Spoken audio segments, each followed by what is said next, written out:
NEP 2020 और NCF SE 2023 एहे पुजोडी Odisha गडिला OCF 2025 हां ओसीएफ 2025 आसी अछि जातीय शिक्षा नीति 2020 आसो पाठ्यक्रम लक्ष्य को जानिबा सभी शिक्षण प्रक्रिया रे बहु भाषार गुरुत्व समुदाय भित्तिक शिक्षा आमर दायित्व शिक्षा जणाइबो आम समृद्धि ऐतिह्य और गरिमा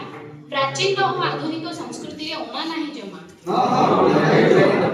भाषा विद्या छाड़ी मुख्य धारणा को बुझिबा समीक्षात्मक और सृजनशील चिंतनर विकास कराइबो नैतिक गणतांत्रिक मूल्यबोध शिखिबो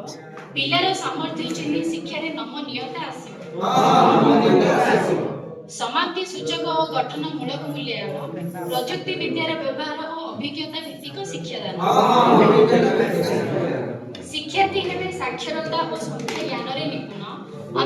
अभिज्ञता भित्तिक शिक्षा कला संबंधित शिक्षा क्रीड़ा संबंधित शिक्षा खेलना भित्तिक शिक्षादान और कहानी भित्तिक शिक्षादान पंचपदी शिक्षण पद्धति अतिथि बोध अभ्यास प्रयोग प्रश्न तीनटा मूल्यांकन पद्धति जहाँकि प्रथम हूँ शिक्षणर मूल्यांकन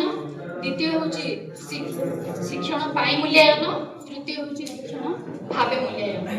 यह आम जो पाठ्यक्रम ढांचा कहला बदल 5 3 3 4 प्रथमटी हूँ मौलिक पर्याय द्वितीय हूँ प्रस्तुति पर्याय